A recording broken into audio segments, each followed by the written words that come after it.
जय हिंद दोस्तों। आज हम माइनॉरिटी सिविल कोड की बात करेंगे और देखेंगे कि भारत में अल्पसंख्यक समुदाय निशाने पर है या सुधार के रास्ते पर है। माइनॉरिटी सिविल कोड का नाम आते ही हमारे जहन में मुस्लिम समाज आता है, जबकि इसमें ईसाई, पारसी और यहूदी भी शामिल हैं। हमारे देश में माइनॉरिटी में चूंकि मुस्लिम मेजॉरिटी है, इस वजह से माइनॉरिटी शब्द आते ही लोग मुस्लिम समुदाय को रिलेट करते हैं, वरना कई प्रदेशों में तो ईसाई भी खूब हैं। दोस्तों, मुस्लिम समाज की चर्चा विस्तृत रूप से करेंगे, लेकिन पहले ईसाई समाज की कुछ बातें समझते हैं, क्योंकि यह भारत की दूसरी सबसे बड़ी माइनॉरिटी है। कब कौन सा एक्ट आया और सुधार की क्या प्रक्रिया रही, सब वन बाय वन करके समझेंगे। वीडियो बिना स्किप किए आखिर तक देखिएगा, क्योंकि इसी में दूसरी माइनॉरिटीज़ मतलब पारसी, यहूदी का भी कानूनी रूप से उल्लेख करेंगे। आइए ईसाई समुदाय को समझते हैं। यह धर्म दो संप्रदाय में बटा हुआ है। कैथोलिक, जो कि पुराने ईसाई हैं, इनकी मान्यताएं पुरानी होती है, जिन्हें आप रूढ़िवादी समझते हैं या कहते हैं। और दूसरे हैं प्रोटेस्टेंट, जो धर्म के सुधार के माध्यम से अलग हुए, जैसे मार्टिन लूथर, जॉन कैल्विन इत्यादि। अच्छा, इन दोनों संप्रदायों में लड़ाइयाँ भी खूब हुई हैं और ये दोनों भारत में खूब हैं। इनका ज़्यादा अनुपात केरल और गोवा में है। हमारी कुल आबादी का 2 से 3% हैं ये। भारत में ये समुदाय 2.5 करोड़ से लेकर 3 करोड़ हैं। कहीं कहीं ये बहुसंख्यक के रूप में भी हैं, जैसे नागालैंड, मिजोरम में 87 से 80% तक हैं। 87 से 88% काफ़ी संख्या होती है। मेघालय में 75%, गोवा में 25%, केरल में 18% तक हैं।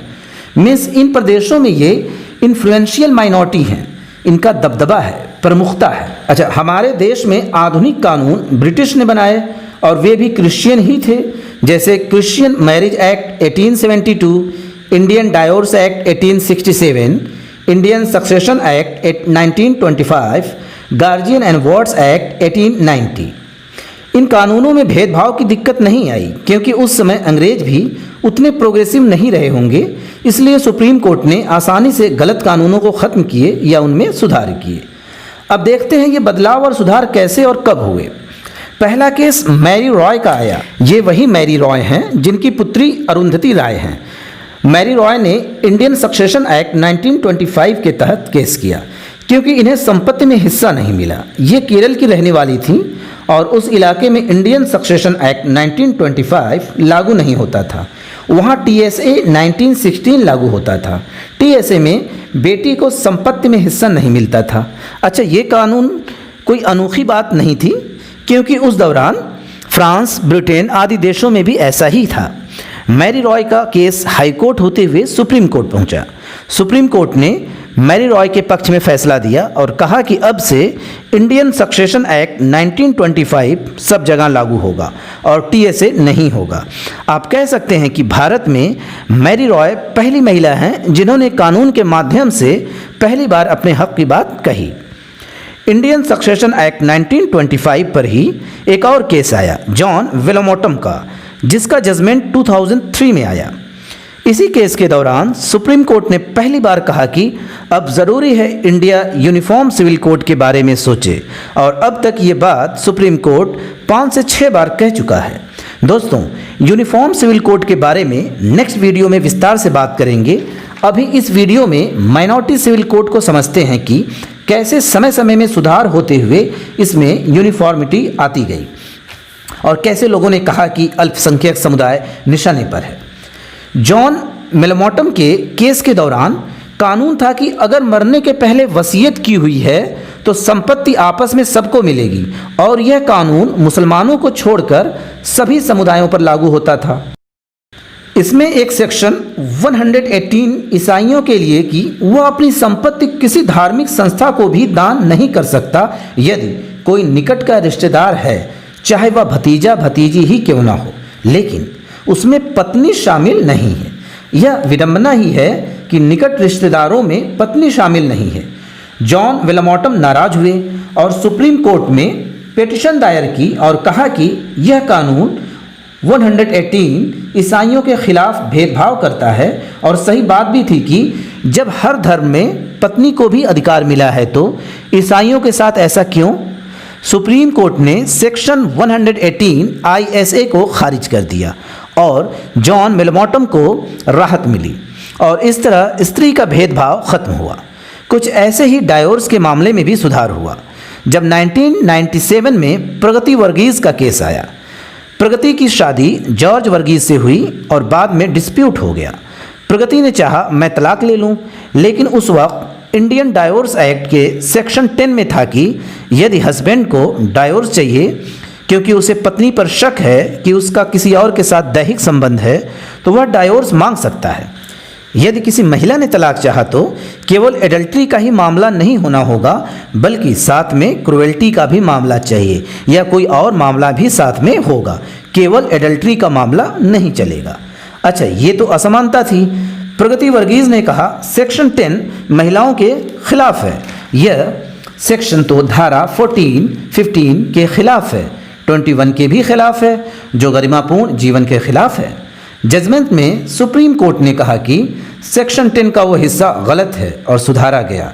इस तरह ईसाइयों के डायोर्स मैटर में सुधार हुआ। 2001 में इंडियन डायोर्स अमेंडमेंट एक्ट 2001 लागू हुआ। फिर इसमें भी सुधार हुआ और कहा गया कि आपसी सहमति से तलाक ले सकते हैं, किंतु 2 साल तक जुडिशियरी सेपरेशन में रहना होगा। फिर 2015 में अल्बर्ट एंथोनी के केस में बड़ा बदलाव आया। अल्बर्ट को तलाक चाहिए था, वो भी म्यूचुअल कॉन्सेंट से। सुप्रीम कोर्ट ने कहा कि 10A के अनुसार 2 साल जुडिशियल सेपरेशन में रहकर अलग हो जाइए।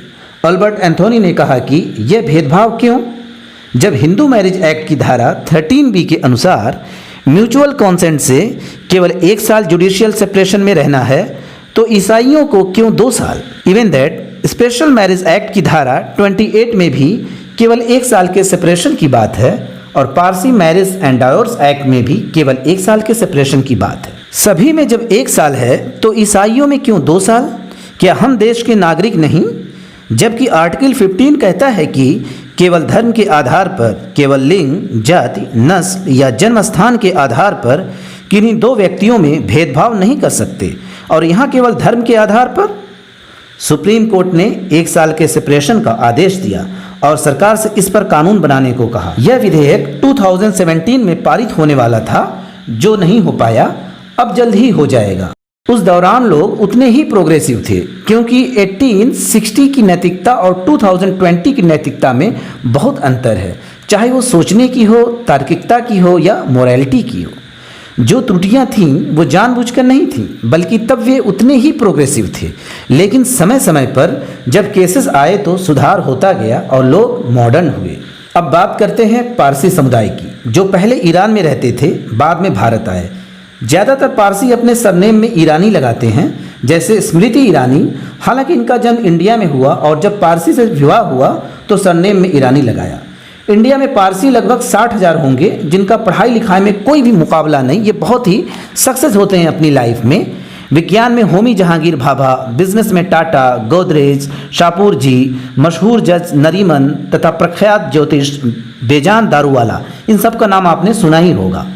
इनकी जनसंख्या बहुत कम है, इसलिए ये समाज में अपने अस्तित्व के लिए चिंतित रहते हैं। आइए इनसे रिलेटेड कानून की बात करते हैं। पारसी मैरिज एंड डायोर्स एक्ट 1936, ये कानून लगभग एक जैसे ही थे जैसे जिन कानूनों की जिक्र अभी हमने शुरू में किया। इंडियन सक्सेशन एक्ट, ये तो आपने शुरू में बात की ही है। इसमें सेक्शन 50 से लेकर 56 विशेष रूप से पारसियों के लिए था।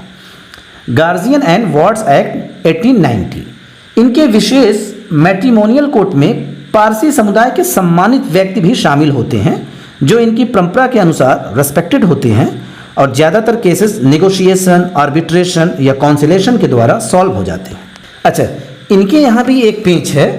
अगर पारसी पुरुष किसी ऐसी महिला से विवाह करता है जो कि नॉन पारसी है तो उससे होने वाले बच्चे पारसी मान लिए जाते हैं। जबकि अगर महिला पारसी है और उसकी शादी किसी ऐसे पुरुष से होती है जो पारसी नहीं है तो उनसे होने वाले बच्चों को पारसी नहीं माना जाता है और इन्हें वो सम्मान नहीं मिलेगा जिसका वो हक रखते हैं, और ये एक तरीके से असमानता ही है। पारसी समुदाय के रेस्पेक्टेड मैन JRD टाटा, जो ज़्यादातर फ्रांस में रहते थे, इनके पिता तो पारसी थे किंतु माँ नॉन पारसी थी जो फ्रेंच की थी। ऐसे ही जुबिन ईरानी भी पारसी हैं, जबकि उनकी शादी स्मृति ईरानी से हुई जो नॉन पारसी थी। ये मान सम्मान और हक वाले मामले पर डिबेट चल रहा है, पर अभी कोई सहमति नहीं बन पाई है। कुछ ऐसे ही भिन्नता गार्जियनशिप को लेकर भी है। यहाँ कोई छोटे व्यक्ति गार्जियन बन सकता है लेकिन एडॉप्ट नहीं कर सकता। एडॉप्शन का मतलब बायोलॉजिकल अधिकार हो जाता है। यहूदी, पारसी और मुसलमान में एडॉप्शन अलाउड नहीं है। कई तरह के भय हैं, जैसे धन, वृत्ति इत्यादि। फिजिकल अट्रैक्शन का भी भय है, क्योंकि बच्चे के बड़े होने पर गोद लेने वाली माँ या पिता के साथ फिजिकल अट्रैक्शन हो सकता है, इसका भय रहता है। इनमें गार्जियनशिप तो मिल सकती है, लेकिन वयस्क होने पर एक दूसरे पर कोई अधिकार नहीं है। अब बात करते हैं यहूदी समुदाय की, जिसे ज्यू लिखते हैं और कहते भी हैं। इंडिया में ये 30,000 थे। 1948 में इजराइल की स्थापना हुई और उसने कहा दुनिया में कहीं भी रहने वाले यहूदी इजराइल में आकर बस सकते हैं और आसानी से नागरिकता उन्हें मिल जाती है। इस कारण इंडिया में अब केवल 7 से 8,000 यहूदी हैं। आइए इनसे जुड़े कानून देखते हैं। इंडियन सक्सेशन एक्ट 1925, ये जैसे पहले के केसेस हैं सेम वैसे ही ये एक्ट लागू होता है। Guardian and wards act 1890, marriage and divorce act, जो कि ज़्यादातर परंपराएं हैं, कोई एक्ट नहीं है। दोस्तों, आपको पता ही है ये पुराना और रूढ़िवादी धर्म है। इसी में से ईसाई धर्म निकला। ईसा मसीह जन्म से यहूदी थे, लेकिन कुछ नियमों के विरुद्ध थे, इसलिए कुछ नियमों का परिष्कार किया। याद रहे, परिष्कार किया, बहिष्कार नहीं। आप जानते ही होंगे बाइबल में 2 टेस्टामेंट हैं। एक तो ओल्ड टेस्टामेंट, जिसको यहूदी धर्म के लोग मानते हैं। दूसरा है न्यू टेस्टामेंट, जिसको क्रिश्चियन धर्म के लोग फॉलो करते हैं। ईसा मसीह से कैथोलिक परंपरा शुरू हुई। हालांकि ये दोनों रूढ़िवादी हैं। विवाह को एक संस्कार मानते हैं जहां संबंध विच्छेद नहीं होना है, इसलिए यहूदियों में तलाक की परंपरा नहीं है। 2012 में एक यहूदी जोड़ा तलाक के लिए कोर्ट गया। केस हाई कोर्ट पहुंचा। तलाक का कोई कानून न होने से मुंबई हाई कोर्ट में यहूदी जोड़े ने कहा कि यह गलत है, यूनिफॉर्मिटी नहीं है। भारत में यहूदियों के मामले में तलाक का लीगल ऑप्शन नहीं है, अभी तक नहीं है। हाँ, चाहे तो अलग अलग रह सकते हैं और कंप्लेन करने का अधिकार केवल स्पाउस को होता है।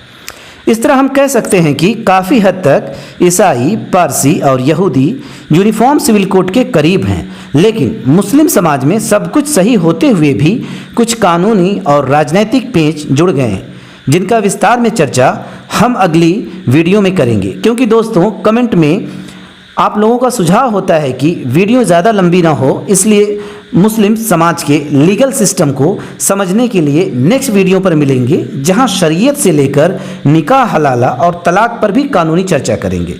माइनॉरिटी सिविल कोड का कोई चर्चित केस अगर आपको याद हो तो ज़रूर कमेंट में लिखें, ताकि उस पर भी कानूनी रूप से कभी एनालिसिस करेंगे। दोस्तों, अगर वीडियो पसंद आई हो तो लाइक ज़रूर करें, और जिन्होंने अभी तक चैनल सब्सक्राइब नहीं किया हो तो ध्यान से कर लें, क्योंकि यहाँ हमेशा ज्ञानवर्धक जानकारियाँ मिलती रहेंगी। दोस्तों, खुश रहिए और खुशियाँ बिखेरिए। जय हिंद, जय भारत।